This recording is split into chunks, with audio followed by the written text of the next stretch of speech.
Can you see the correlation between shadow slavery and mass incarceration? Literacy deprivation, no education for a slave, repeal Pell grants, imprisonment to illiteracy in the cage, captives forbidden to own a business, mental poverty of confinement is a perpetual prison, no higher education in our carceral spaces, high recidivism rates so that we don't escape the places that lead us to criminal thinking, so that we'll never be given a beacon of hope to guide us from the darkness of what we don't know, so our intellectual capacity will never grow. We asked for college degrees, instead they gave us cable TV. They prevented their slaves from reading and treat the prisoners today like heathen. They say, why should the criminals get free education? We say, all humans deserve elevation. They say, why should convicts get free college? We say, all Americans should have access to free knowledge. They say, why should our tax money be used to allow thugs to enter a university? We say, thugs are salvageable human beings worthy of a humane opportunity. Thank you.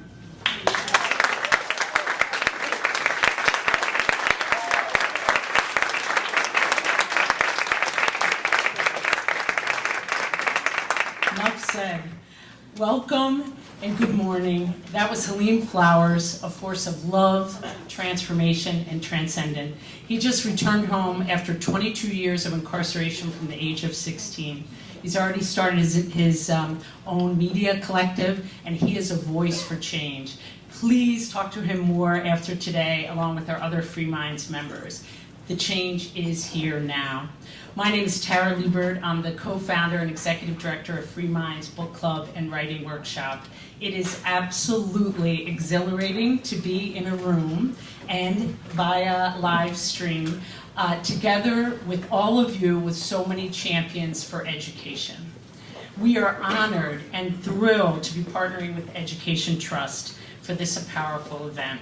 Their amazing team, led by Free Minds superhero, former Secretary of Education John King, to providing access to quality higher education for everyone, all incarcerated individuals, inspires us at Free Minds every day.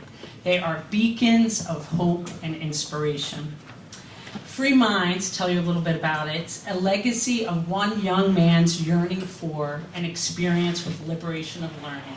His name is Glenn McInnes. He was a teen on Texas's death row. Though his body was incarcerated, his mind was free. Through reading and writing, he transcended his circumstances. He was desperate for other young men like himself to experience that liberation, and so Free Minds was born. After his execution in 2002, we began providing the life-changing tools of book club discussions, therapeutic creative writing, along with intensive community and reentry support for youth and adults in the criminal legal system.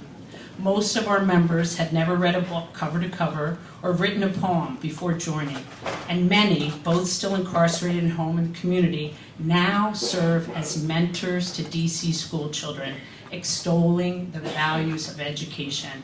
They are book nerds and they love it. Free Minds builds power, heals trauma, and prevents violence in communities most impacted by mass incarceration by elevating the voices of those incarcerated and formerly incarcerated youth and connecting them to the vital support, healing, and resources necessary. Follow us at Free Minds DC to see the incredible successes of our simple yet profound methodology. Our recidivism rate is currently 9%. In the past 17 years, we have been able to witness firsthand the profound transformation education has had on over 1,200 Free Minds members held at the DC jail and in over 55 federal prisons across the country, since DC does not have its own local prison system. Education, building empathy, breaking down barriers, healing trauma. If I were to read aloud all of the benefits Free Minds members constantly write to us with the hundreds of thousands of letters and poems and shares, we would have to be in this space, rent this space for a week. There is simply no downside to education inside correctional facilities. How many other things in our world today can we say the same thing about, that there is no downside? The punishment model has failed miserably. We know the educational correctional model is success. Studies after studies. Today, I am just so thrilled that we are a part of a digital campaign with Education Trust that we're going to describe the impact of education. You'll see some of our members here up on the screen. We also have our members, very lucky, with us in the audience who they love talking about learning, and their second favorite thing is talk to someone else about their learning. So please come up, talk to them, ask about their experience. I'll have them stand up. Halim, who you just heard, Kareem is on the panel, Charlie, Nick, and Joshua. If you guys can do a quick stand up where you are, beautiful Free Minds members. Charlie over in the corner, he's wearing his, Charlie was given the freedom of reading and writing through Halim. They met each other in federal prison. Charlie struggled to read and write, and now he goes out to the Youth Development Center for young people in DC, sharing the love of reading and writing. It's truly pay it forward at its best. I'm going to leave you with an excerpt of what Free Minds member Mama Lou shared about education. When I didn't know how to read well, my mind was imprisoned. I felt like my soul was unable to acknowledge its purpose. As I became a teen, I looked at the guys on the street corner with their money, guns, and drugs, and I saw them as honorable men. I just had no other reference point. Education has given me a reason to breathe. It has aligned me with my purpose and taught me my connection to life. When I read my first book, I felt like a champion. I wouldn't say that education helped me to see myself differently. Education allowed me to truly see myself for the first time. Thank you all for being here, for truly seeing the critical importance of higher education. And now I'm going to turn it over to our titans of teaching, the incredible members of today's panel. Our moderator is Topeka K. Sam, the founder and executive director of Ladies of Hope Ministry. She's a 2017 Soros Fellow. She founded Hope House, a safe house for formerly incarcerated women, and many, many other exciting things she's going to share. I am so thrilled, and please welcome Topeka and our panel.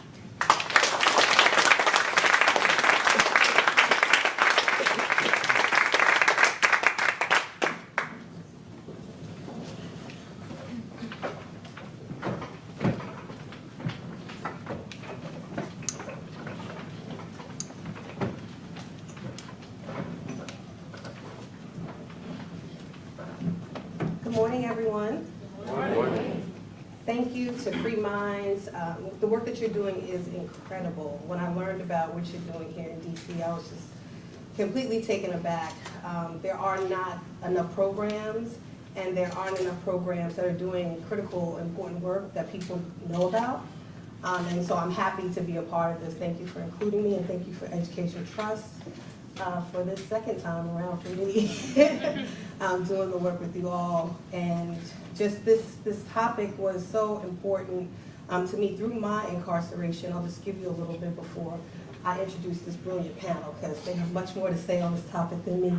But before I was incarcerated, I went to college, and so having access to understand what college is, critical thinking is, and how we actually can transform our lives, I went to prison. And when in prison, I noticed that there were no access to any kind of quality programs. And specifically for women, when I talk about, women had access to, knitting, crocheting, plastic canvassing as adult continuing education courses. And the fact that I always question, well, how can you use these skills in order to be marketable when you come home, when I had friends who had master's degrees who couldn't get a job. So sitting in a prison cell for decades sometimes, and having to come home and not be able to transform, not be able to think in a way that you see yourself differently, not understanding what accountability you take on versus what people are trying to give to you, was for me a pathway that people would understand if they had access to education. And so part of the work that we do in my organization is make sure that we partner with organizations that provide access to quality education for people who are coming home from prison. And so part of what we're talking about today is that the criminal justice reform cannot be separated from the need for quality higher education options in the nation's prisons. Only about half of adults in prison have a high school diploma or more advanced education, whereas an estimated 65% of American jobs now require some form of college. And they say some form. Again, I know that a lot of people need to have a master's degree just to get an entry-level job today. Among other benefits, incarcerated individuals who get access to education are less likely to return to prison, have an opportunity to better themselves and their families, and can contribute to society and the nation's future prosperity. So we do see the importance, again, on access to high-quality education, not just for the person who's incarcerated, but also in reunification with their families, with re-entering into society, and just transformation of lives altogether. And so I always ask in the room how many people are impacted by incarceration. So by a show of hands, if you would just raise your hand. Don't be scared. I'm raising mine too. And when I say impacted by incarceration, it's not just those of us who actually went to prison, right? It's our families. We know that 1 in every 2 adults has had an immediate family member who has been impacted by the criminal legal system. So that means that many more people in this room and actually live stream, which I can't see, but I'm sure they're raising their hand also, that is impacted by incarceration. So hopefully by the end of this, because we're all here because we care about this issue, that we also know that our impact also means that if we care about the issue, that we actually have to begin to humanize and look at people as people, and in order to do that, we have to relate. And so that's another way that we find that we're impacted by incarceration. But let me start to introduce this amazing panel. So I have Annie, my sister Annie Freitas, who is Policy Director and co-founder of Operation Restorations in New Orleans, Louisiana. Welcome, Annie. We have Kareem McCraney, I said it right? Okay, who is Free Minds member, program analyst with DC Corrections Information Council. Kareem has a degree in paralegal studies and is a certified paralegal.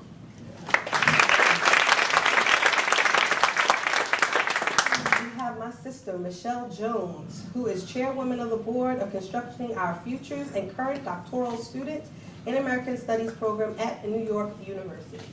Welcome, Michelle. We also have the John B. King Jr., President and CEO of the Education Trust and former U.S. Secretary of Education.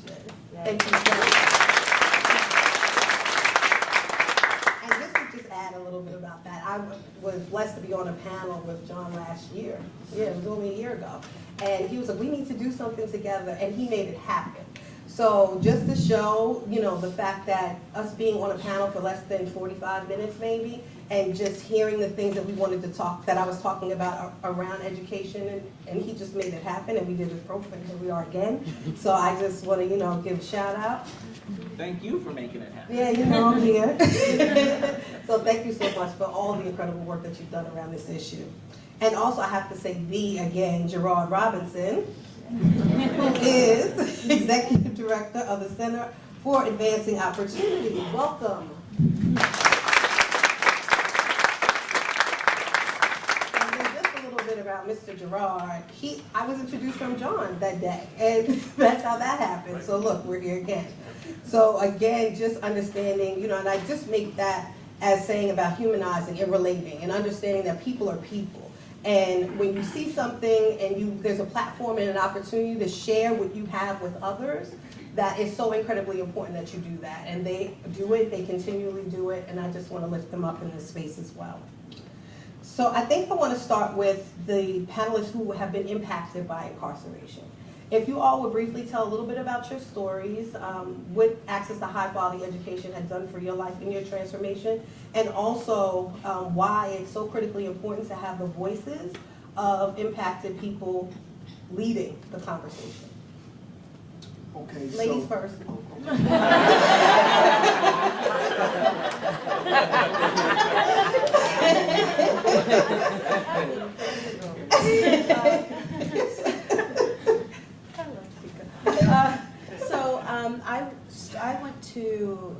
incarcerated in the state of Indiana for over 20 years. And Indiana had a commitment to higher education so that when the Pell grants disappeared by the federal government in 1995, originally in 1994, but it actually impacted us in 1995, they chose to fund higher education via state funds. But they still used the FAFSA in order to determine eligibility.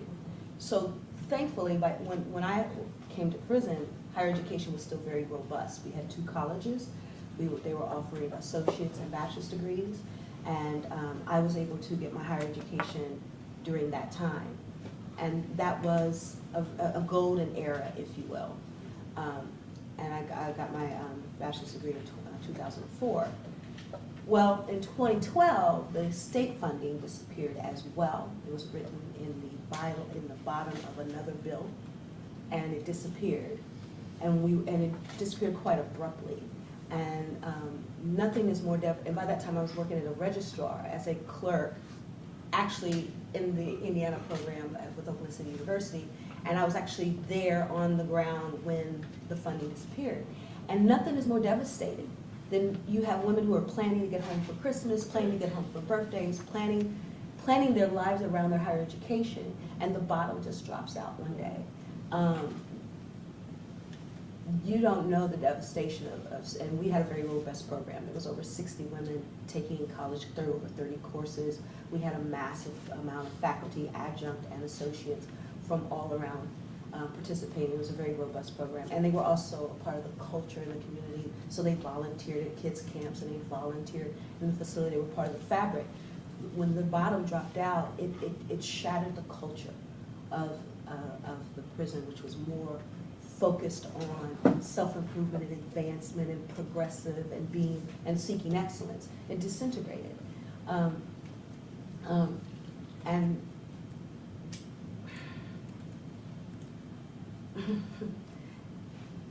I will never forget that. I will never forget that day. Luckily, another person volunteer came along in 2013 and began to offer unaccredited courses using volunteer faculty and others who wanted to just provide some kind of quality higher education programming from that. And amazingly, she was a historian, Dr. Kelsey Kaufman, and so she wanted us to do history. So she gathered people together and said, let's write the history of the prison in which we're incarcerated in, and let's do it in a semester, and we'll publish it. And of course, any of you who've written anything of any length, you know that that was absolutely insane. But what she did was, which I thought was very brilliant, she gathered women who were in the facility who had bachelor's degrees, and she partnered us with undergraduates, people who were learning how to do research and how to do this work. And from that program, from that research project, I mean, I was able to actually, when I decided to apply for doctoral programs, I actually had a CV, I actually had a record of publications or a record of conference, a record of production, knowledge production, that actually aided me in my application processes to universities. So quality education, quality education is the make or break in terms of the motility of a degree once someone gets out, right? And so we were able to immediately transfer, I was able to immediately transfer my experiences as a student into this next level of experience of my life. And I'll never forget that. I will never forget that volunteer or those people who said, let's pull it together, let's make sure it's good, let's provide this programming for women in this facility that, again, lost their higher education for a second time. And it was a game changer for me. And I remember meeting you on a panel that we did, and you Skyped in, and that's how I originally met Michelle when she was in prison. Yeah. And then she was released, and what was it, 3 months later, she's in New York from Indiana at NYU. So I was like, how incredible she is, just the resiliency and just understanding what she, and just had made her path and carved her lane, and she's just doing her thing. Tremendously supported by other people there, right?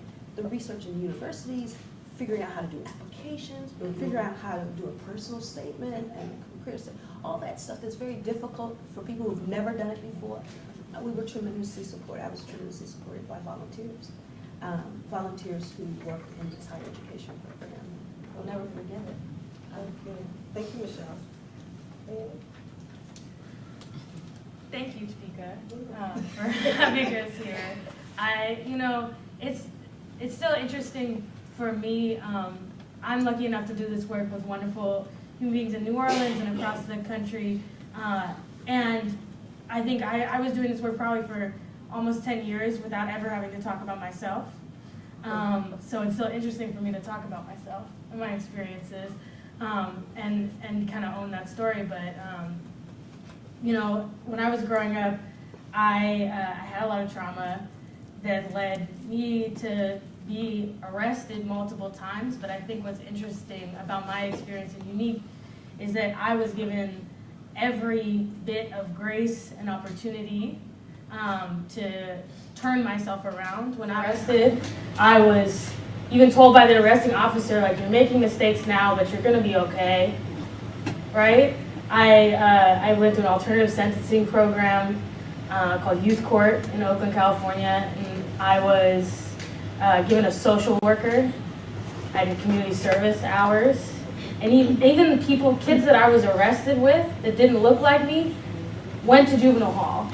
So the disparity was blatant, and I understood it even as a 13-year-old and a 14-year-old. I understood that what was happening was not okay, and that I was benefiting in a way that a lot of people were not.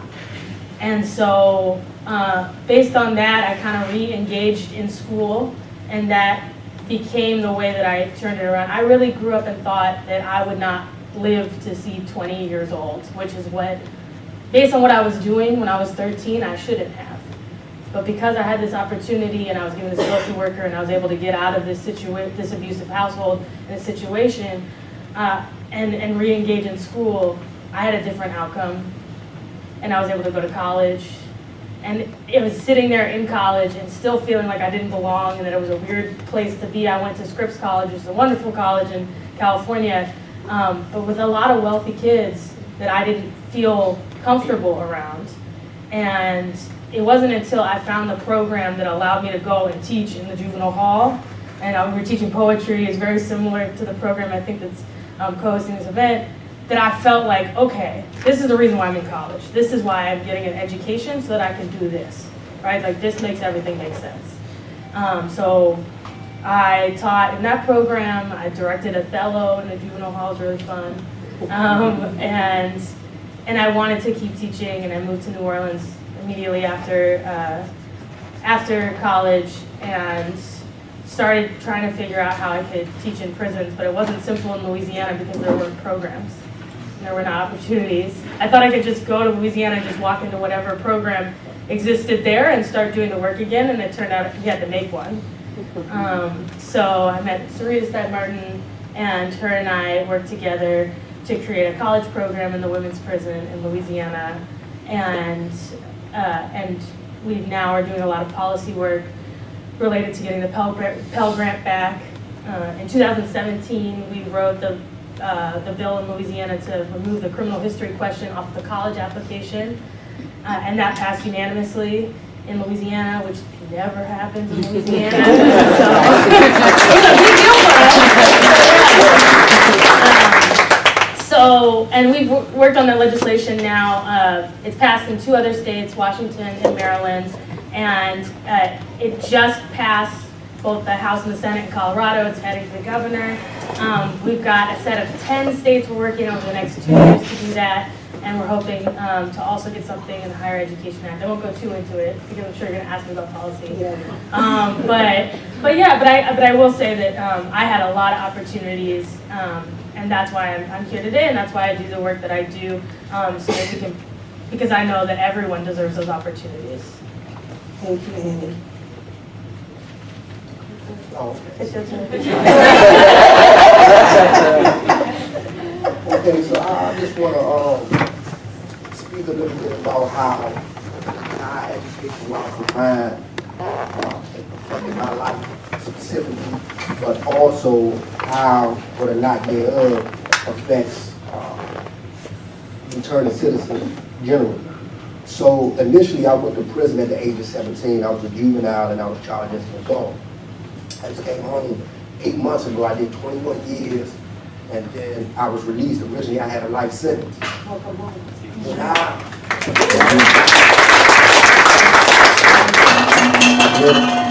When I initially went to prison as a juvenile, I was on a juvenile block in DC jail.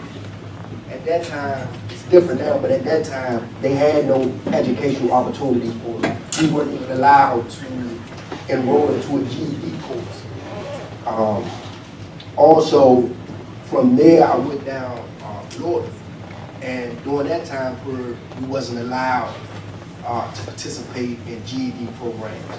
It wasn't until I went to the federal BOP that I was allowed to get my GED, and I did that as soon as I got there.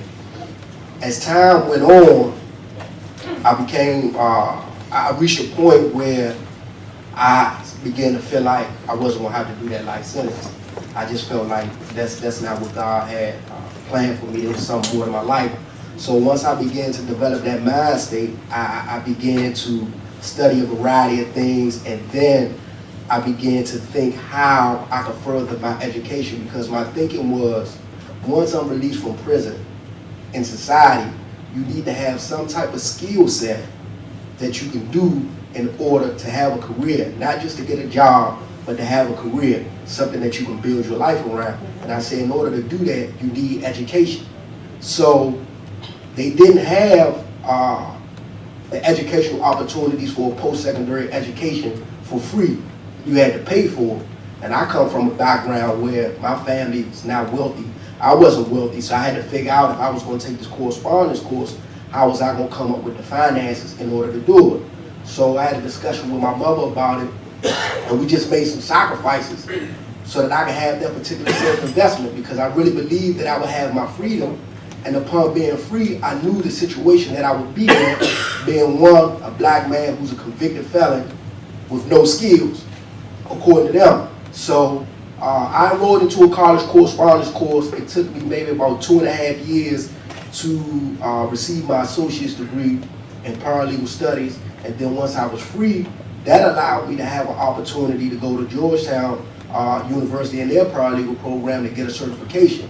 And in turn, that allowed me to get job offers from law firms in the District of Columbia. And then that allowed me to get job opportunities with DC government. But absent me having that particular skill set and being able to get that education, I would have run into a situation where I'm released, but I have nothing to validate my education, and I'm a convicted felon, so who wants to hire me? And then I don't just want any job, I want to be able to take care of myself and take care of my family. And this is the situation with the average man or woman who is released from prison. And when these people are released from prison and they run into these brick walls and they're not able to have sustainable employment that allows them to have a decent livelihood to take care of themselves and their family, what happens now, it becomes a public safety factor, because they're going to go back to crime. We into trying to bring down recidivism levels. If you ever look at the numbers in recidivism, you'll see those who are able to get a higher education while confined, the chances for going back to prison is minimal. And so this is one of the things that we really got to emphasize, and I'm just real passionate and an advocate about education within the institutions, because if you allow these people to make investments within themselves, even the ones that may not see too much daylight at the end of the tunnel, it gives them something to aim for. It gives meaning to their life while they're confined that will get them out of doing engaging in certain behaviors that's against the rules and regulations of the institution. And then for those who are coming home, it gives them a sense of pride of having that higher education. And then once they are free, it allows them, because if you go to somebody, you have a specific skill set, even though you may have a felony on your record, a person may give you a chance. You're in a better situation than a person who doesn't have that particular skill set of education. And so I just really want to put that out there. You know, we really need to support having the higher education within the institutions. You know, when I enrolled in my correspondence course, I was actually discouraged from the educational administrators in that institution to not go for my degree, to just try to get a certification. So I don't want no certification, I'm trying to get my degree. You know, and they're running down to me about how I'm not going to be able to afford it, all the different adversities that I may encounter. I'm like, how could you even make this particular type of judgment on what I can and cannot do? You don't even know me. All you know is that I'm in this prison. So, you know, I think that more than anything, education is key. Education is liberating. And I always tell people when I talk about education that the more you know, the more you can do, the more opportunities are available for you. But if you don't know nothing, you can't do nothing. And education expands your mind and opens you up to a whole new world where possibilities is endless. And a person coming from a situation like prison and really realize that the possibilities are endless, they're gonna aim high. Education allows you to see that I don't have to do this. When I was in prison and I'm taking these courses and I'm seeing my grades come back, I'm like, wow, I'm doing this while I'm in prison. Man, don't tell me what I can do with my freedom. But this is the type of things that these self-investments, you know what I mean, they impose on you. This is great. I can do anything. And I know it sounds cliche, but since I've been home, which has been 8 months, I've turned down about 5 jobs. I got 2 jobs. I got other offers for other things, but it's all premised around what I know how to do and my education. And my situation is not unique, but if the people are provided with an opportunity to get education, they can come out here into the world and be in a similar situation. And if you've been in a similar situation as what I've mentioned, your chances of going back to crime, you don't have time to do no crime or to think about no crime. You know what I mean? And people always talk about recidivism and people commit crime. When they have these opportunities, they don't have to do it. Crime is basically a result of like poverty and the lack of economic mobility and elevation. You understand what I'm saying? And if people can take care of themselves, they don't have to commit crime. Sometimes it evolves into other things, but initially people commit crimes for economic reasons. And if you have education, it allows you to sustain yourself economically. Yeah.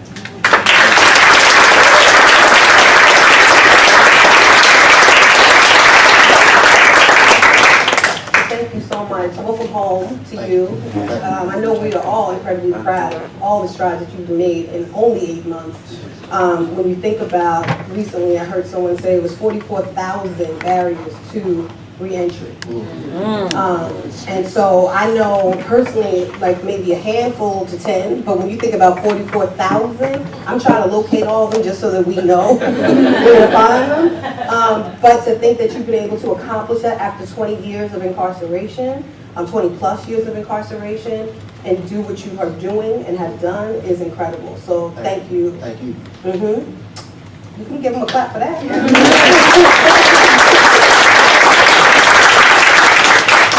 Okay, John, you're up. So, can you share your personal experience in connection to the issue and why the Obama administration thought it was important to launch a pilot program to help folks who are incarcerated get access to high-quality education? And today, why is it important for EdTrust to be a part of these coalitions in fighting for educational justice? Yeah, absolutely. First, I'm just honored to be here with this panel and to be in this room of people who share the belief and conviction and the power of education. For me, you know, and Annie's experience raised this for me. Like, I experienced trauma as a kid, and that profoundly shaped the trajectory of my life. The thing that made all the difference for me was that I was blessed to have a series of New York City school teachers who helped me stay on track, because I lost my mom when I was 8, my dad when I was 12.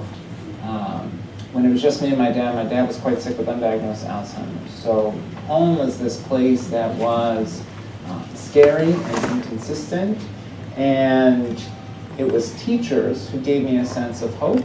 But when I was a teenager, like many teenagers who experienced trauma, I got in trouble a lot. And I was mad. I was mad at adults. I was mad at my parents. I was just mad at the world. And I got in trouble, and I got kicked out of high school. And I always tell folks, wherever I go, I'm the first U.S. Secretary of Education. I've been kicked out of high school.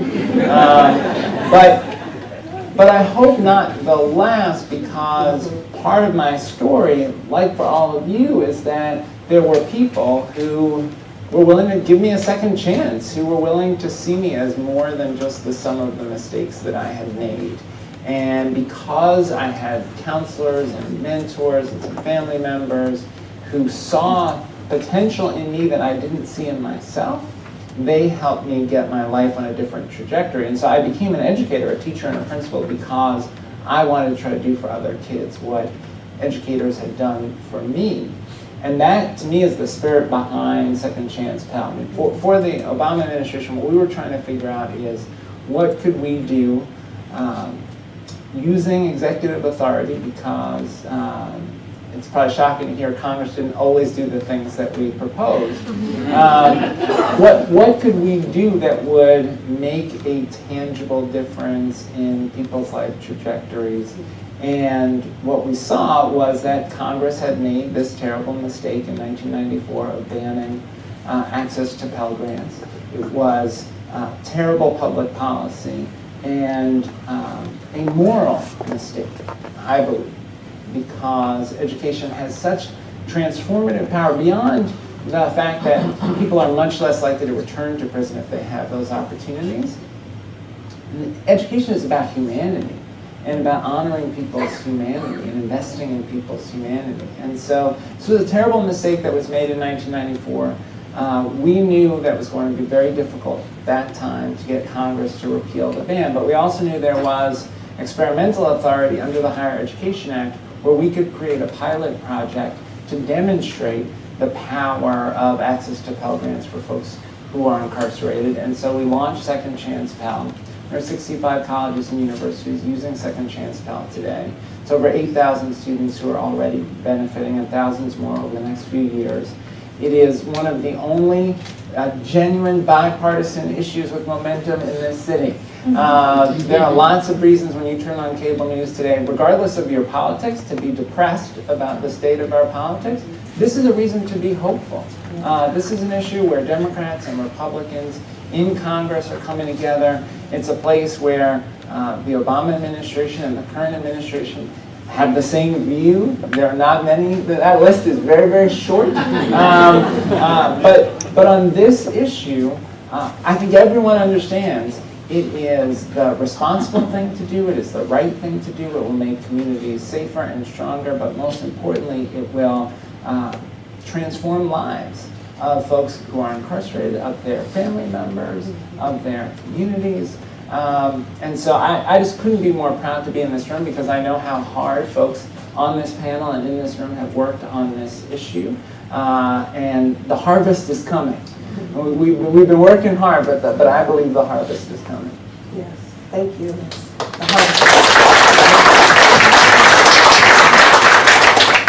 Okay, Gerard. Okay.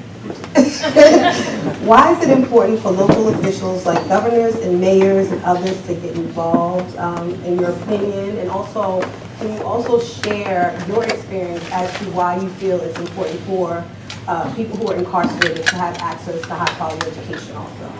First of all, let me thank Free Minds Education Trust for the opportunity to be here. So in 1989, I'm an undergraduate student here in Washington, D.C. at Howard. Howard University back then still had the Howard University Hotel. And so in there, drinking beer, sitting next to this pretty lady, and we have a conversation about mentorship. And I thought maybe she wouldn't mentor me. And she says, no, mentorship for other people. So that was another story. And she said, listen, there's a forward-thinking judge. And judge, if you're watching or anyone around you is watching, because I never met the person, he or she, a judge at the Superior Court level said, listen, I'm going to start a program called HITS. And HITS is an acronym for High Intensity Training Seminar. And it was a judge who basically said, listen, you young men between the ages of 16 and 19 are making some bad mistakes. It's more Bob Marley stuff, weed, a few other things here. It's not the Charles Manson stuff. But between Marley and Manson, you can find yourself in a mess. One foot on the banana peel, one on jail. And so what I'm going to do is put you in a diversion program so you can be professionals around Washington, D.C. who are in the academy, who are lawyers, who are entrepreneurs, who work for city government. And I ended up volunteering for that program for 2 years, mostly African-American, Hispanic young men. And it was that experience amongst 4 others that made me really decide that I wanted to go into education. And every year we had a reward celebration. The parents would come, we'd all cry. And I remember one dad walking up to me and said, I want to thank you for working with my son. And I said, why? He says, because whatever you guys are doing is making a difference. He's cleaning his room. And so I talked to the young men. I said, so what happened? At some point, I'm hearing stories you mentioned, education and literacy. We say education, but really the foundation is literacy. And so they said, we just have challenges with school. Some of them may have been undiagnosed. So I finished Howard in 1991, went back to Los Angeles and became a 5th grade school teacher, and things kind of went on from there. That's the professional story. The personal story is I didn't learn to read or write myself until I was 20 in a real way. Most people don't know that. I spent most of my time in high school doing 5 things: smoking weed, drinking beer, playing football, avoiding homework, and chasing pretty women like Topeka. Because I was a football player who understood that people like Topeka were waiting for me in college anyway. When I got to college, she was going to do my homework. If I had children at the time, the boosters were going to give me money. We do the handshake on the field, usually a $100 bill in there. So once I had the epiphany of going to a community college, learning how to read, get excited, it moved. I worked for 2 governors, both of them Republicans. I'm a member of the Republican Party. For me, I worked for 2 governors who really thought this was important, not because it was a partisan issue, but it was the right thing to do. I remember Governor Bob McDowell at the time was governor of Virginia. At that time, he had actually restored voting rights to more people who were formerly incarcerated than any other governor at the time. Now let's talk raw politics. Virginia at the time was still a purple state, now shifted over even more purple, closer to blue. We had people on the right say, wait a minute, if you give these people the right to vote, you know they're going to vote Democrat. You know we're going to lose power in the House, we're going to lose power in the Senate, possibly even the governorship. And what the governor said was, then we as Republicans have to do a better job of marketing our message. I'm not going to avoid returning the franchise because of partisanship. I'm going to do it because I want to empower people to do the right thing. And so it's messages like that, also understanding governors understand that education is one of the top 3 line items in the budget, and that workforce development is more than a slogan, it's really ways of bringing businesses to the state. This just makes sense from human dignity standpoint, from human capital, but if education is to free your mind, I know personally, especially, I've been free through education, so I want to play a role through public policy to free more people.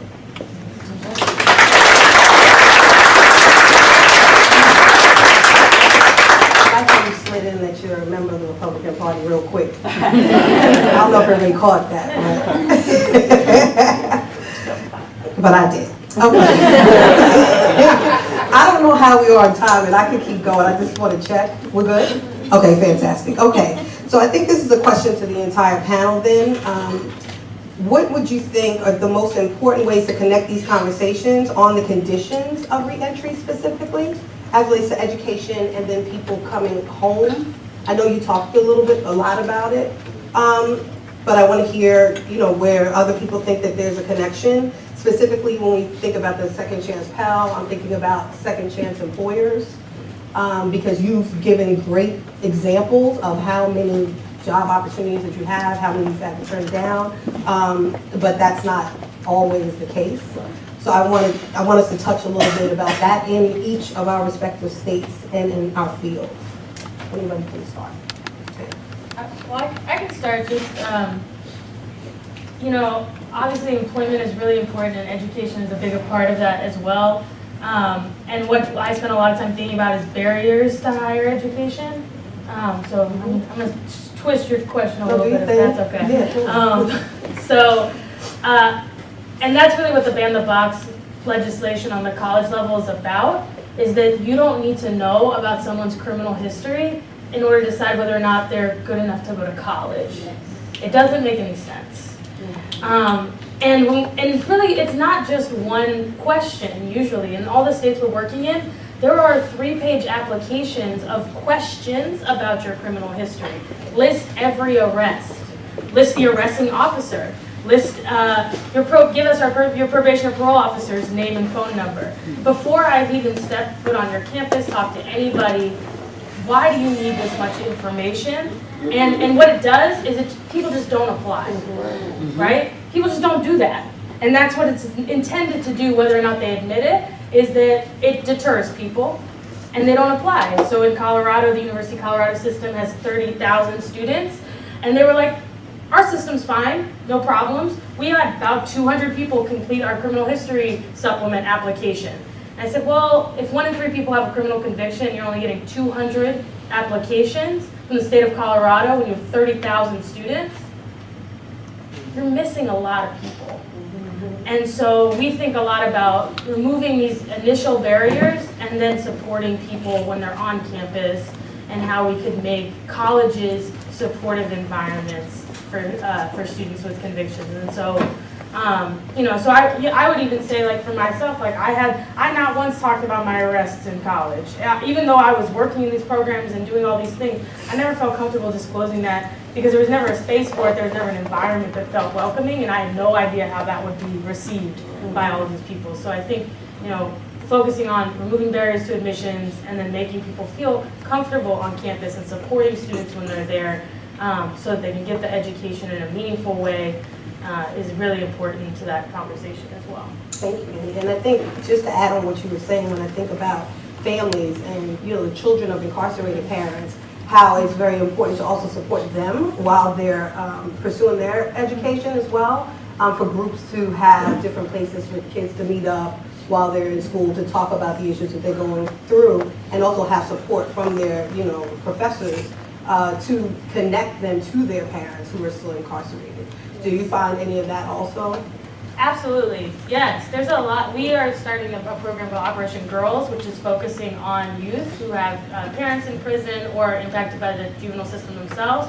And these kids don't have any place to talk about what they're going through. I didn't have any place to talk about what I was going through as a kid either. And so I think giving people that space and opportunity in college and then before college, and so, you know, one of the things we're doing is surveying all the youth in Orleans Parish to see who is impacted by incarceration, just to see how prevalent. We think it's very prevalent, but nobody's looking at it. And part of why nobody's looking at it is if they knew that information, they have to do something about it, right? And so, so that's something that we're thinking about a lot, is how to provide those resources and support for kids to process that loss and that that experience that they're going through every day. And then when parents come home, to help them to reconnect and to rekindle. Sometimes people just think, okay, great, like my mom's home is going to be good, but that person's been through trauma, you've been through trauma. There's a lot to process there to support that family. And I think, you know, education has a very important role to play in those spaces for every member of the family.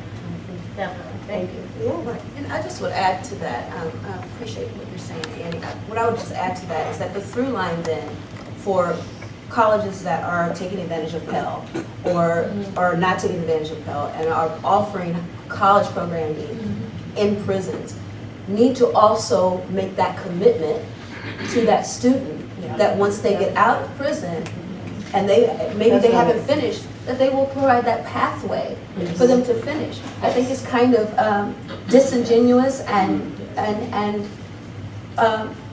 egregious for someone to go, hey, let me educate you while you're incarcerated, and suddenly I won't let you on my campus, I won't let you in, you have to check this box. But as if you didn't know me for the 1 or 2 or 3 or 4 years in which you felt like you could educate me in this carceral space. And so it needs to be a part of any conversation about Pell. That if we go and start with you in the beginning, we bring you this high quality education, we're with you for the long haul at our campuses, and we make a commitment to you. If you don't do that, you are disingenuous and you're not serving rehabilitation. You've actually created another collateral consequence to my criminal conviction. Now suddenly I have these credits, I'm unfinished, and I don't have a pathway to finish. And so you should not be allowed to do that. And I hope that as we think about Pell and the REAL Act and what it looks like, that we think about that in product. Also, I would add to that when we're doing a measure of colleges and universities that provide Pell, we're thinking about who those, what are the metrics? How do we measure if a university is doing right? If you don't include conversation of the students who are actually in that program as a part of that way in which to measure how that program is doing, you have dropped the ball again. If you make the metrics only statistics and recidivism rates, and you didn't talk to the people who actually were in the programming, again, you are reifying carceral logics that remove my personhood as a formerly incarcerated person. And you must stop that. You must stop that. We need to be a part of the end game, the middle game, the pre-game. We need to be a part of this.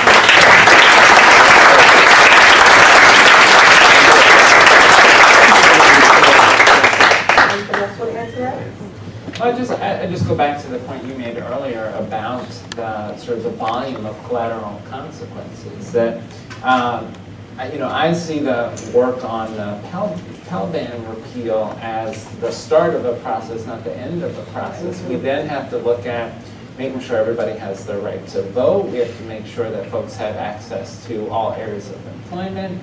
We've got to make sure that folks can have access to housing, right? So states and communities have layered on top of incarceration all of these collateral consequences that create a permanent caste system that lock people out of opportunity.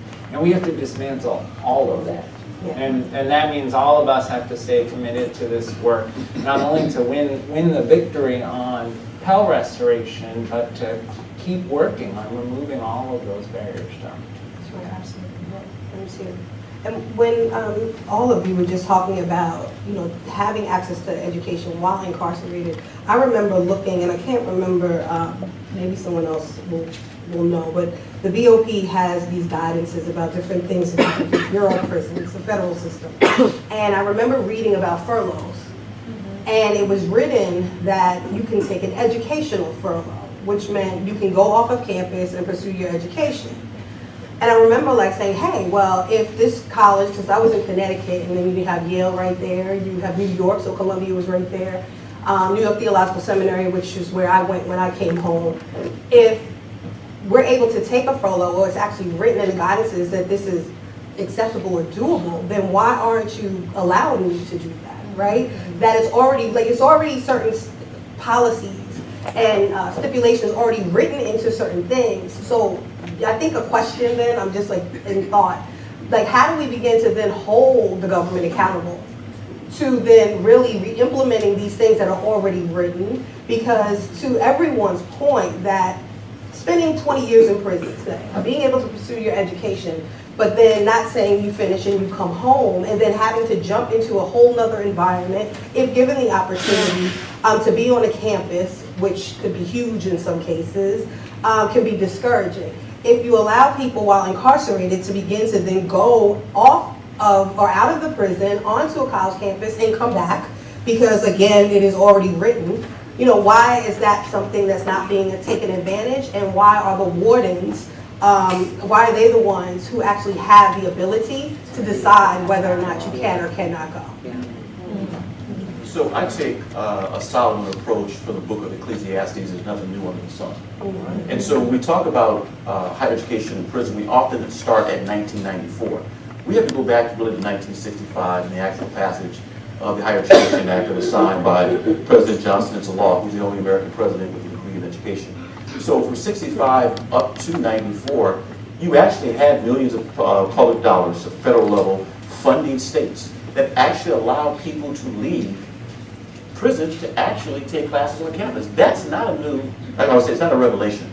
And so what I would say is, I'm from California. Go back to your home state. Michelle's a perfect example of someone who's doing a deep archival dive in your own state.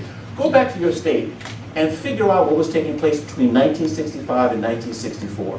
What programs were there? Were people actually leaving campus? And in fact, leaving prison to go to campus? And if they were there any incidents? What did people say? Read your local newspapers. Oh my God, they're coming to class. Or maybe you read a report that says, you know what? This actually adds to the diversity of thought.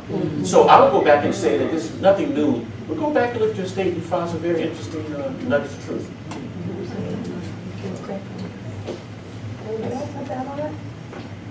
Well, I'm just saying, so what he's talking about is, and what you're talking about is the collateral consequences database that's available online at the National Council of City Governments, that website, and it categorizes all 47,000.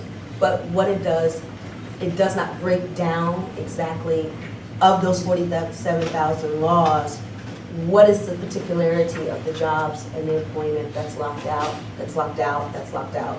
And I did that for the state of Indiana. And what I found, like, okay, there's 790 in the state of Indiana, but all of the places that the majority of those laws lock people out was in employment, entrepreneurship and business ownership, and occupational licensure, the top three. And the top three in my state. Of course, then there's all of these other different categorizations.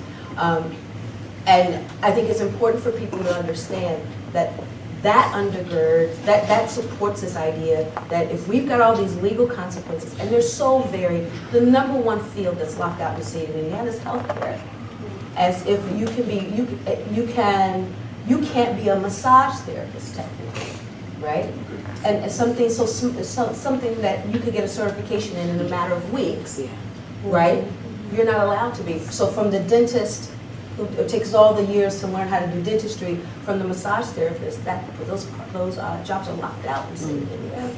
And you have to go back and look, because they help support the social consequences of prohibitions. In other words, in our state, you can't get a dog at the Humane Society, a rescue shelter, because you're going to have to check a box on that application. Wow. So if we don't begin to address our particular states and the particular collateral consequences, you will never get to the point where we can have real meaningful conversations about the social consequences that are built around individual conversations, individual relationships that we have with people every day.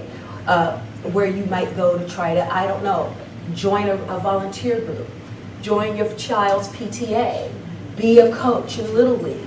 Suddenly, the social consequences that are not supported by the law are everywhere. And no one has really you can't quantify the everyday, right? But they are supported by the legal. And so we need to go back to our states and really start to unpack that beautiful database that's out there and get very particular. Let's get very specific on the fields in which people are locked out of, so that we can have some real important conversations. So how do you go about changing some of those things? When you think about the occupational licensures, I know many women, and even the state of New Jersey, go to beauty or in prison get their license to do hair. Come home and have to get licensed in the state. Right. Go back to school because they need certain hours in that state. Pay for the education, go to sit for their board, and then they're denied because of the conviction. Then there's legislation that's trying to be passed and then it's blocked. Right. Because they feel that people shouldn't have an opportunity to start their own business, that either they need to work for other people when they're transitioning, but then you try to work for people and then they want a box, so then they don't want to hire you. So again, it's like, you're getting smacked each way. But I think when you talk about there aren't laws in place, right, that allows you to actually address these social consequences, then how do you actually go back and say, hey, what's going on with the PTA? We understand that such and such's mom is incarcerated, and she's just coming home and wants to be involved. Like, how do we change those things within our own communities? Well, one of the things that we started to do is look at the collateral consequences in our state and look for the low-hanging fruit. The laws that people would be like, oh, we don't care about that. That's old, antiquated, needs to be amended. It's not actually being practiced. And if anything, you need to do that, like legwork, to find out what laws are not actually being practiced. And then you can say, well, we have this batch of laws. Hey, they don't matter anymore. They're not actually the organizations that are not doing this. Can we remove that? And that actually builds conversation and momentum. And what it requires, honestly, is having people who are willing to lobby and working with our legislators at our state city governments. Currently, right now, our team has 2 people paid full-time who are formerly incarcerated, who are at the state legislature in our state, lobbying and having conversations with legislators and staffers on the ground. It requires that particularization, that requires that specificity. It requires pulling up the bills every session and figuring out which ones are more collateral consequences that are weighing on us. For example, in the state of Indiana, they want to create a massive database, Google searchable, of every person who's ever been convicted of a crime in the state of Indiana. And you're like, what? And because they want to know who's sitting next to them in the pew in church. And I'm telling you that we have done some early calculations. It's over 750,000 people. And so what do you want to do with that data? Right. But enact more social consequences of criminal convictions. And it requires that kind of particularization. I can add too.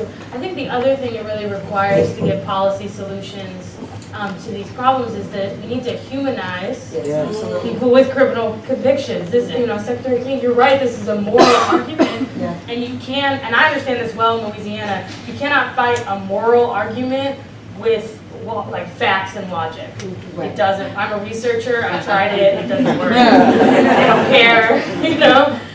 You have to show up with people, with compelling stories and life experience, and you have to get legislators to care. And when they care and when they're able to see humanity in someone else, that's when laws change. And we also have to, really address within that work too, the dehumanization of people of color in these spaces too, right? So in Louisiana, we had to bring a white woman with the same story as Sarita to get the ban the box legislation passed, because Sarita testified and the legislators were texting and they were walking out and they were doing whatever. And then a week later, we brought a white woman and they were in tears. And there was a standing ovation. And we had a legislator say, lift up your head, young lady, you are a person. Wow. You literally, right? So it's, you are somebody, you're going to be somebody, we love you. And it was amazing to me, right? But they saw, in that moment, that was their daughter, their sister, their neighbor, right? They saw her in a way that they didn't see Sarita. And while we did that because we needed to get the bill passed, and when the bill passed, it applies to everybody, right? And we understand that is still a huge problem that we need to figure out how to address in a meaningful way. And so that's what that's my dissertation on, is like Thank you. I remember that. That's a great example. But I also remember, when we were passing the dignity legislation around the country, we passed 10 pieces of legislation around making sure that the conditions of confinement for women were more humane while incarcerated. So making sure that we're ending shackling of women during child labor and making sure that women have proper hygiene products at no cost, family unification. And so women who led the legislation, including you all in Louisiana, did that. They came with their voices to the state capitol to talk to their local elected officials about what that looked like to them. And it was amazing just to see that we were able to pass 10 pieces of legislation nationwide in 10 different states. And around the First Step Act, it was the same thing when we were coming to DC and going into the Capitol. And I remember it was a strategy to have someone that, first of all, was from the elected's constituency, but also that looked like them. Because I could go into one place and they, no matter how cute I might be, Gerard, they're not always necessarily listening to me. But if we bring someone that looks like their daughter, their mom, their grandma even, that they do listen. So I feel like that ties it back to why it is so necessary and important to have people who have been impacted leading the conversation, along with our friends, our partners, our allies, because we can't lock each other out either. Because so often I'll hear, especially in the social justice space, that because a person is white, that they should not be speaking about their experience, which I don't think is cool, because you have had that experience. That's a lived experience. So irrespective to your race, your religion, you should have a right to speak up as well. So I just want to kind of lift that up, because I heard what you said, but I wanted you to hear what I'm having to say about that too. Okay, so next. I haven't heard from you in a little while. I didn't want to be so hard on you in the beginning. I hope you're good. I want to hear a little bit more from you because you're really powerful. So you want to say something, too? I think that one of the things that I always think about in regards to this issue is that I think that those who are empowered to make law, I think education has to be seen from a perspective of public safety. I think it's a public safety issue. And the reason why I say that is because, again, you know, we always talk about crime and recidivism, but I assure you that education reduces that. And if, you know, she spoke about people being blocked out from certain areas of employment and different things like that. And I think for those who are allowed to get higher education while in prison, I think that once they own free, doing a lot of productive things out in society, that those stories need to be highlighted.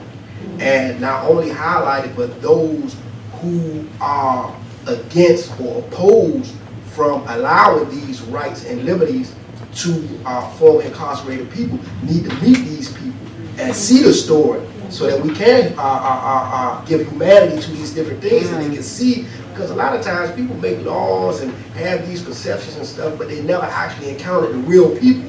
They just hear this person went to prison for this, that, and the third, so they don't deserve to have this particular opportunity.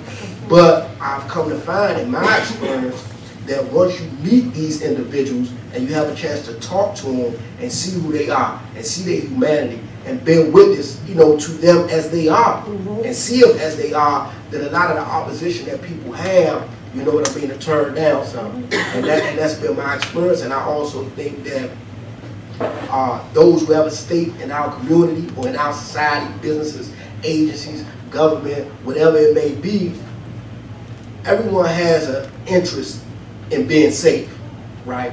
And if you really want to be safe and you really want to minimize crime and stop people from committing crimes, then there has to be opportunities.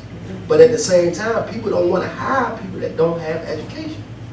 If I have a company, whether you been in prison or not, if you have this particular skill set to do what's required to advance my company, I'm going to hire you, convicted felon or not. But if you don't have the skill set and my bottom line is to do this, then why would I hire you? You understand what I'm saying? And so this is why these educational opportunities need to be made available. And then once people get out, man, you know, if people see that there's minimal risk in providing these opportunities to these people, I think that they'll have less reservations about you know, just being opposed to this stuff. Because at the end of the day, big picture, people have so much tunnel vision. Big picture, they'll see by providing these opportunities, you're actually minimizing the potential for further criminal conduct and criminal thinking.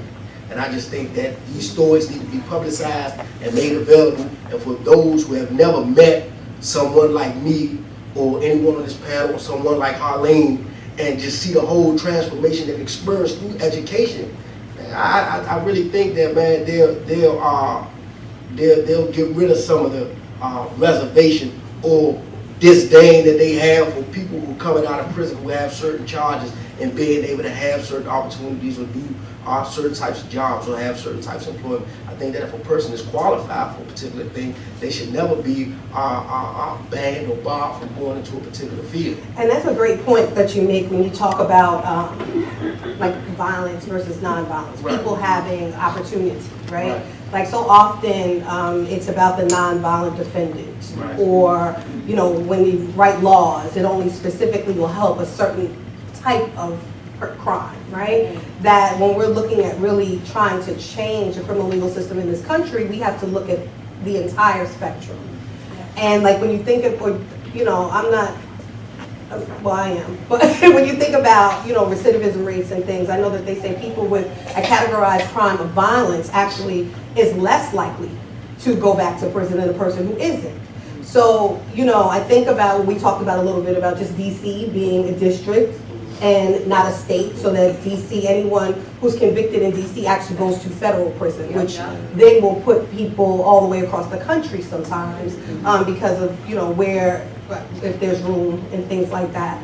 But I really want to, you know, I'm shifting it a little bit, but I think that it's all relative, because I know even inside of prisons, depending on your your length of your sentence, what type of access you have to education or additional programming. If you have life that you don't get access to education, but yet I know I've met some of the most brilliant people who had lengthy sentences that were better than some of the lawyers that I might have even paid 6 figures for during my legal, stuff. So I feel like we have to give access to everyone, but also how do we begin to utilize some of those programming to also help with then saying that, hey, a person, despite what their charge was, that they have access and then they can come home and also continue that education. So if anyone wants to talk about that specifically, the difference between the nonviolent and violent, and what are your thoughts around whether or not, if we're talking about this is a human rights issue, then is everyone considered for this opportunity? And I'll just say something really, really brief. When people come to offer a higher education program in a prison, they don't separate the nonviolent from the violent. You sign up to go to school, period. And so the logic in that, for some people who have life sentences, someone will say, well, you're wasting your energy and effort, and because these people are never going home. First of all, that's not true. That's not always true. People have been exonerated. People have had PCRs and habeas corpus findings that have brought people home, so stop that. But also, care about the livability and survivability of prison. Most prisons, or I should say all prisons, are violent spaces. Violence is constitutive of prisons. So that means when you think prison, think violence. So if you really think about the quality of someone's living conditions, higher education is one of the only things in prisons that mediates that actually changes the culture of the living environments which people have. So if someone is about 160 years or what, that they can still have a quality of life and improved livability, survivability of prison by offering them higher education. And honestly, I also feel like they should be able to vote. But anyway, okay. Just saying. That's my opinion, and I'm sure there's a lot of people who disagree, and that's okay. But my point is, and I'll leave it there, let people who know that prisons are violent cesspools have simple access to increase their livability and survivability in prison. Do that. That makes sense, and it's doable, because higher education programs are not weeding out who can be in and who can be out anyway. I couldn't agree more, and I think people who are incarcerated are in community with the other folks in prison. So people have a huge impact on their peers, but they also are in community with their family. Yeah, absolutely. And so the example that someone can be for their child who's on the outside, or their family members on the outside who's trying to figure out what their life will be like, that impact is going to be greater and more positive if they have access to education while incarcerated. There's no question about it. The thing I want to add too is that higher education is essential, access to GED programs is essential, but also access to literacy programs. Part of the reason I'm so happy we're doing this with Free Minds is that the truth is there are a lot of folks who are incarcerated whose skills would not allow them yet to be able to take advantage of these opportunities, and many prisons only offer, if they offer an educational program, a GED program, well, what if that's far beyond where your skills are? What if you are one of the dyslexic folks who are overrepresented in prisons, who never had the opportunity to learn to read? Or one of those students with disabilities that were not adequately addressed in the K-12 system, which is part of why you didn't have access to opportunity, which is part of how you ended up in prison. We've got to address that. And so we've got to see this, again, as a start towards a comprehensive educational strategy, including in federal prisons. Federal prisons ought to be setting the example, but in point of fact, many federal prisons only offer GED programs. They're not offering higher ed programs, and they're not offering the range of literacy programs and adult education that's needed. So we have a ton of work to do. So social anthropologists tell us that culture is defined as hopes, fears, and ideas transition from one generation to the next. The number of people I've talked to while I was visiting prison, talking to people who were formerly incarcerated, culture comes up every time, independent of length of stay. They said education or access to learning, because often we think education, we think program, but learning takes place all day long, it's ubiquitous. And so culture to them, like, it was a cultural change. Talking to parole officers, talking to prison guards, talking to correctional secretaries. They said it changes the culture, so culture matters a lot. Another group we've got to bring into this conversation are victims. Now, one of the reasons a number of people I know say to hell with giving anyone incarcerated an education is they think about someone they lost, either physically or through addiction to drugs and still alive. You've got Big Mama now having to raise grandchildren because of this. I don't make a moral statement over either side, but I'm saying that if we are to have a conversation about what this means, we've got to bring those who are victimized and victims to the table because they matter. There's a young man named, in fact, he was at the event, Center for Advanced Opportunity sponsor, Anton Lucky. He helped found the Bloods in Dallas. Through his group right now in Urban Strategies, they're bringing in moms or dads to talk to the person who killed their son or daughter. You talking about a heavy conversation. So I just put that into the Louisiana, to the gumbo of how we have to have this conversation about this. They've got to be a part of it too. No, for sure. Howard?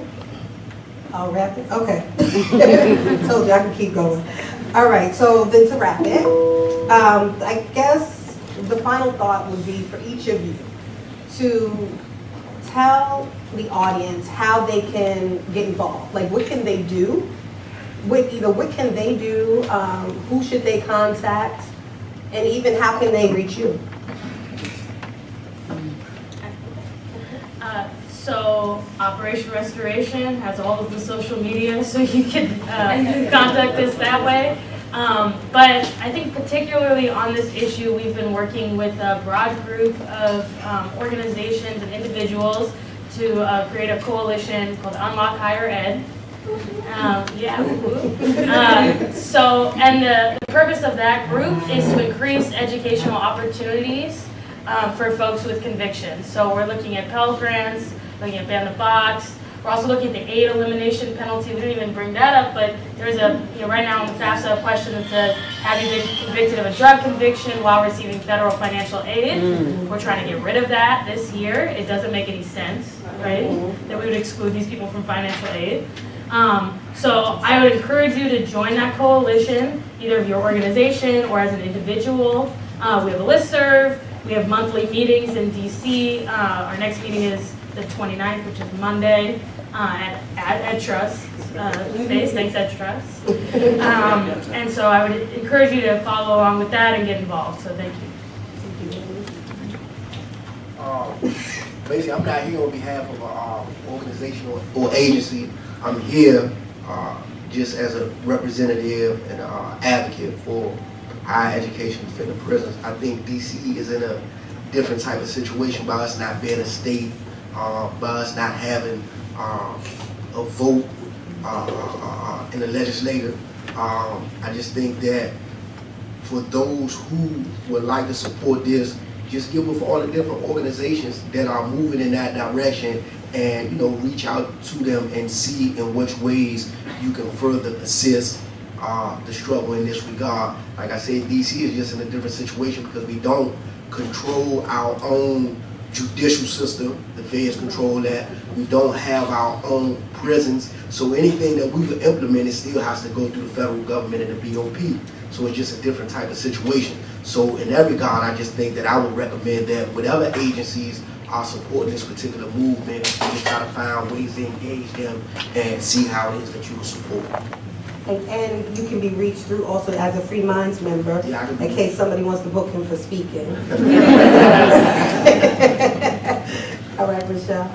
So I would say, so I'm board chair of Constructing Our Future, and I have some brochures downstairs to talk a little bit about that. That's a reentry program that helps women obtain homes by flipping houses, and that's like my heart project. But I'm definitely interested in what Unlock Higher Ed is working and to actually get done and supporting this. But I also want you to think about the REAL Act and get your people to support it and also to think about adding some measures in there that include representation of formerly incarcerated people in measuring the effects or the metrics of the programs doing well. About the REAL Act, there's still states that are not involved, that don't care, but there's a ton of community organizations that you can see on the website that are supportive of the REAL Act. Support those guys, and also to write to your senators, write to your legislators to support it. I think that as we get prepared to expand what Pell can do, one of the next first steps is the REAL Act. I agree with everything that's been said, edtrust.org.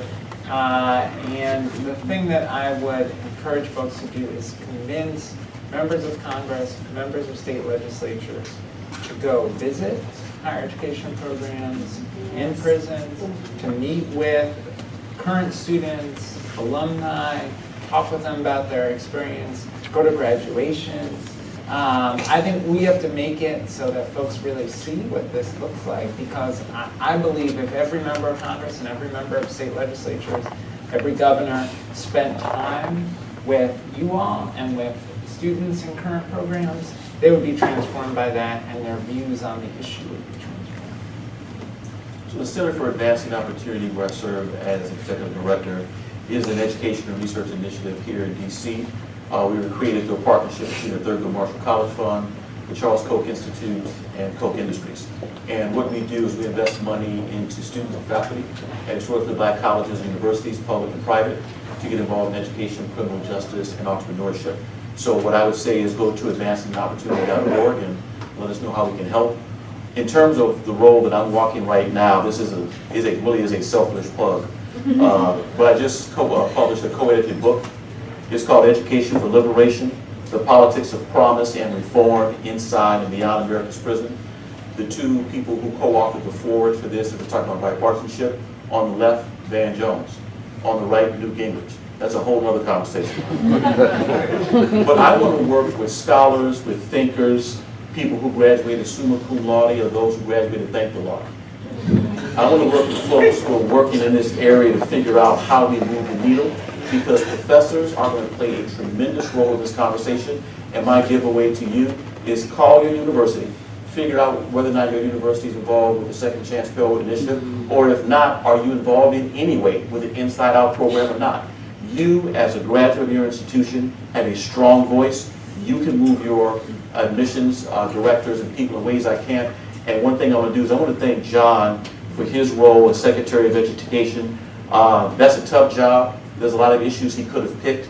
This is one that he decided to pick. And so one of the things we can do to support his legacy and that of the Obama administration, and also Arnie, is to go back and talk to your university professors and presidents, because brand matters, and so does your voice. Absolutely. I just want to add one last thing. So in Indiana, I talked about that we have our own lobbyists, our own formerly incarcerated women who have been pulling testimony of other formerly incarcerated people to testify in the state legislature in this session. It's our first year getting it done. I think that it is something that is cost effective. It doesn't cost a lot of money, and that you can actually get these voices to the state legislatures, and so that they can get their stories. We actually pull them off to the side in the hallways if need be. And having them on the ground has been expanding for them. Now they're learning how their system works, and they're actually a part of the civic duty and civic participation that is the right of all of us as citizens, and that's important work. And I think it's replicatable across the country. Thank you, Michelle. And Michelle has a No, Yes, essay. Yeah, that's it. So everybody got that book. So that's another plug. Make sure you get the book. But I want to thank everyone for joining here in the room today on live stream, and also all the panelists for this very necessary conversation to continue forward this evening. There will be a Twitter chat. So please join EdTrust, Free Minds, Vera, and FAM on the Twitter chat tonight on the power of high quality education for incarcerated students at 8 p.m. Eastern. Use the hashtag Second Chances Chat. And this will be through EdTrust Twitter or everybody? Okay, so everybody's Twitter. Second Chances Chat is the Twitter hashtag for 8 p.m. for the Twitter power chat this evening. And you can reach me at thelohm.org for my organization, or on all social media, Topeka K. Sam. So thank you, everyone.